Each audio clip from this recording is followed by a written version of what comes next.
નમસ્કાર, આપ જોઈ રહ્યા છો કેબીસી ન્યૂઝ. હવે છે અગત્યના સમાચાર. સામાજિક સેવાની અનોખી પહેલ. મુન્નાભાઈ વર્તેજીનો જન્મદિવસ સેવાના સંકલ્પ સાથે ઉજવાયો. સામાજિક કાર્યકર મુન્નાભાઈ વર્તેજીએ પોતાના જન્મદિવસની ઉજવણી પરંપરાગત રીતથી દૂર રહી સમાજ માટે પ્રેરણારૂપ રીતે કરી. તેમના વિશેષ દિવસે ભાવનગર સ્થિત અંકુર સ્કૂલ મંદબુદ્ધિ બાળકોની શાળામાં મુલાકાત લઈને બાળકોને ડ્રોઈંગ બુક અને ડ્રોઈંગ કલરનું વિતરણ કર્યું. આ પ્રસંગે બાળકોના ચહેરા પર ખુશી અને ઉત્સાહ જોવા મળ્યો હતો.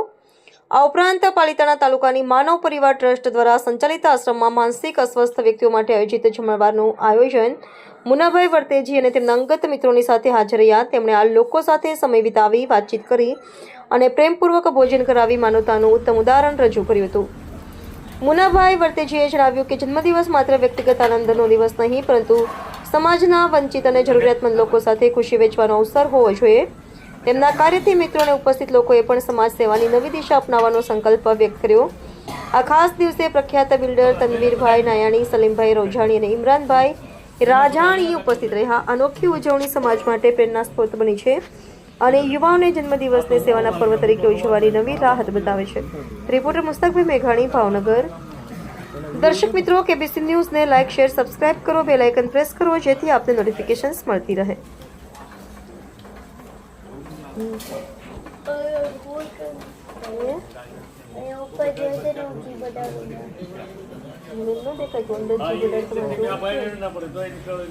ભૂંગળું ખાધું હતું, સારું છોલાણું હોય કડક ભૂંગળું ખાધું હતું ને, એટલે હા દીકરી આપણને રહી રહીને ખબર પડે.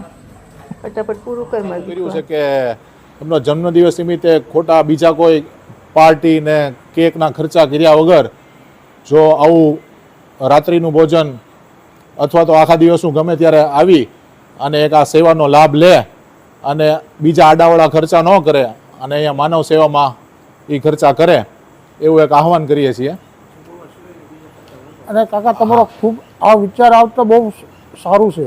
હા, એટલે હું બધાને એવું કહેવા માંગીશ કે બધાનો જન્મદિવસ આવતો હોય તો બધા અહીંયા મુલાકાત લે અને તમને એમ થશે કે ખરેખર અહીંયા આપણે આ સેવા કરવા જેવી છે.